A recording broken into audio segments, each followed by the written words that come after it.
हं. पालघर जिल्ह्यातील डहाणू तालुक्यातील धानिवरी गावाजवळ मुंबई अहमदाबाद राष्ट्रीय महामार्गावर सोमवारी दिनांक 18 मे रोजी दुपारी सुमारे 4 वाजण्याच्या सुमारास भीषण अपघात घडला. साखरपुड्याच्या कार्यक्रमासाठी निघालेल्या वऱ्हाडाच्या आयशर टेम्पोला भरधाव कंटेनरने धडक दिल्याने 13 जणांचा दुर्दैवी मृत्यू झाला असून 20 ते 25 जण गंभीर जखमी झाले आहेत. मिळालेल्या माहितीनुसार डहाणू तालुक्यातील बापूगाव खडकीपाडा येथील बलराम जयराम दांडेकर यांच्या साखरपुड्यासाठी सुमारे 100 ते 150 वऱ्हाडी 3 ते 4 वाहनांमधून धानिवरीकडे निघाले होते.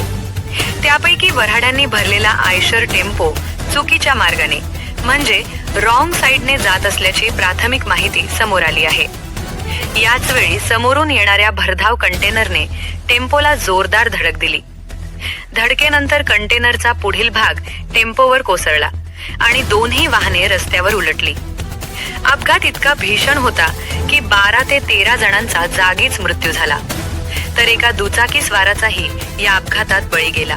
धानिवरी या गावाच्या जवळ मुंबई वाहिनीच्या ठिकाणी एक धानिवरी या गावचा वराडाचा एक टेम्पो, त्यामध्ये 40 लोकांच्या आसपास एक वराड होतं आणि त्यांना समोरून येणाऱ्या एका हेवी कंटेनरने त्यांना समोरासमोर धडक झाली आणि त्यामध्ये आतापर्यंत एकूण 12 जणांचा मृत्यू झाल्याची माहिती समोर येते. घटनास्थळी त्वरित कासा पोलीस स्टेशन चा स्टाफ तसेच आपले HSPचा स्टाफ आणि सर्व जिल्हा प्रशासन यंत्रणा जागेवर पोहोचून सर्व जखमींना उपजिल्हा रुग्णालय कासा तसेच वेदांत कॉलेज धुंदलवाडी या ठिकाणी त्यांना शिफ्ट करण्यात आलेलं आहे. अजूनही 20च्या आसपास जखमींवर उपजिल्हा रुग्णालय कासा व धुंदलवाडी हॉस्पिटल वेदांत हॉस्पिटल धुंदलवाडी येथे त्यांच्यावर उपचार सुरू आहे. ट्रॅफिक सुरू आहे आणि पुढील कारवाई पालघर पोलिसांद्वारे करण्यात येतात. मृतांचा आकडा वाढण्याची याच्यात मृतांचा आकडा वाढण्याची शक्यता आहे आणि तरी मृतांवर जे जखमी आहेत त्यांच्यावर चांगला उपचार किंवा त्यांना चांगला उपचार मिळेल यासाठी प्रशासन सर्वतोपरी प्रयत्न करते.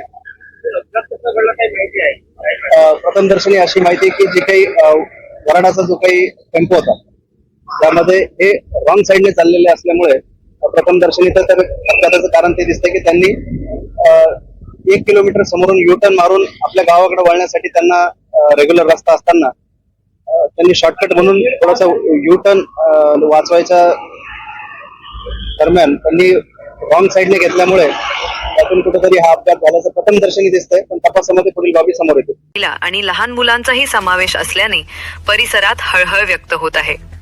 अपघातानंतर स्थानिक नागरिक, महाराष्ट्र पोलीस, महामार्ग पोलीस आणि बचाव पथकांनी तातडीने घटनास्थळी धाव घेतली. जखमींना प्रथम कासा उपजिल्हा रुग्णालय येथे दाखल करण्यात आले, तर गंभीर जखमींना पुढील उपचारासाठी वेदांता हॉस्पिटल तसेच गुजरातमधील विविध रुग्णालयांमध्ये हलवण्यात आले असून काहींची प्रकृती चिंताजनक आहे.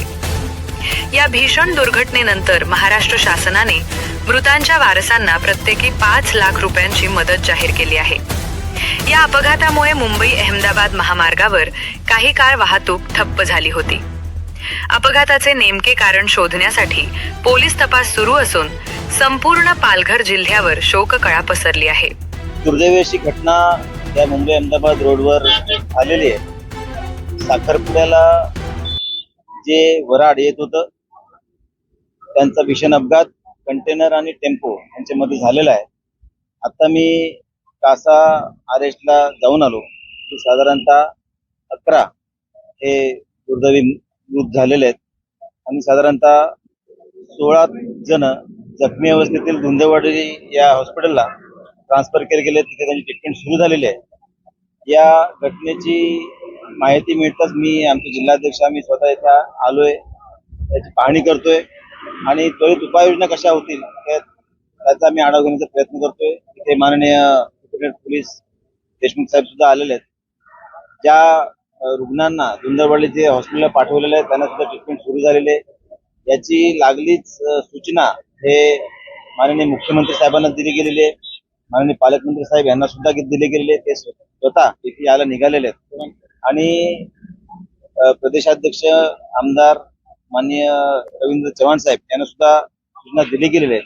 त्यामुळे त्वरित सगळी यंत्रणा ही प्रशासन हे कामाला लागलेलं आहे आणि जे जखमी झालेत किंवा जे मयत झालेत त्यांना तातडीची चांगली अशी मदत सरकारतर्फे मिळावी यासाठी आम्ही पालकमंत्र्यांकडे आग्रह धरणार आहोत. अर्थात आल्यानंतर आढावा घेऊन ते पुढची सूचना देत. हा टेम्पो खरं तर आउट साईड येत होता आणि दुसरा विषय असा आहे की हे व्हाईट टॅपिंग केलं त्याच्या बाजूला जो साईड पट्टी पाहिजे ती कुठेच नाहीये. त्याच्यामुळे वारंवार असे अपघात घडत आहेत अशी माहिती स्थानिकांनी दिली. जे ठेकेदार आहेत या महामार्गाचं काम करत होते त्यांना कुठेतरी पाठीशी घातलं जात आहे असा आरोप आहे. नाही, या निमित्ताने या सगळ्या प्रकरणाची चौकशी होईल, रोडची सुद्धा चौकशी होईल. जिथे साईड पट्टी केली गेलेली नाही, जे आवश्यक ज्या नियमानुसार हायवेच्या नियमानुसार जे व्हायला पाहिजे काम ते झाले नसेल तर त्याच्यावर कारवाई झाली पाहिजे. आणि जर या प्रकरणामुळे जर अशा प्रकारचे अपघात होत असतील तर ते टाळता येण्यासाठी काय उपाययोजना करावी लागेल यासाठी सुद्धा नॅशनल हायवे ऑथॉरिटीसाठी आम्ही बोलणार आहोत. आणि असे जे अपघात आहेत हे होऊ नये यासाठी दक्षता ही घेतली गेली पाहिजे. बांधली गेलेली आहे. काय माहिती आहे आपल्याकडे? बाब अशी आहे की हा हायवे अतिशय रहदारीचा आहे. एकूणच त्याला अवेअरनेस लोकांना जशी नियमाची कायद्याची माहिती देण्याची अधिक गरज आहे. कुठेतरी थोडं जास्त अंतर चालावं लागेल म्हणून शॉर्टकटने जाण्याचा प्रयत्न केला आणि हा अपघात झाला. दुर्दैवी अपघात. ऑन द स्पॉट 11 लोक गेले, नंतर आता 2 गेले. अन्य जे सुद्धा ट्रीटमेंट घेत आहेत त्यांच्याविषयी मनात शंका आहे. वेदांत मेडिकल कॉलेजचे प्रमुख डॉक्टर माने यांनी अतिशय चांगल्या पद्धतीने त्या ठिकाणी ट्रीटमेंट चालू ठेवलेली. माननीय खासदार सावरा, जिल्हाध्यक्ष भरत राजपूत ज्यांच्याकडे जबाबदारी कलेक्टर आणि सीईओ म्हणून आहे त्या रानडे साहेब, SP यतीन देशमुखजी आणि अन्य सर्व यंत्रणा, शासकीय यंत्रणा अतिशय आपलेपणाच्या भावनेतून त्या ठिकाणी सक्रिय झालेले. आता 13 बॉड्यांचे पोस्टमॉर्टम करण्याकरता जिल्ह्यातल्या इतर हॉस्पिटलमधले डॉक्टर सुद्धा आलेले. खरं म्हणजे भयावह परिस्थिती. ज्यांचे चेहरे बघितले, लहान मुलं, लहान मुली, म्हणजे माणसं जन्मता निसर्गरित्या मेलेली काही वाटत नाही, परंतु अशा प्रकारे अपघाताने गेल्यानंतर करतात. शासकीय काही मदत माननीय मुख्यमंत्र्यांनी मृतांच्या नातेवाईकांना 5 लाखाची मदत जाहीर केलेली आहे. आता हे जे जखमी आहेत त्यांचा शेवटपर्यंत खर्च सरकार करेल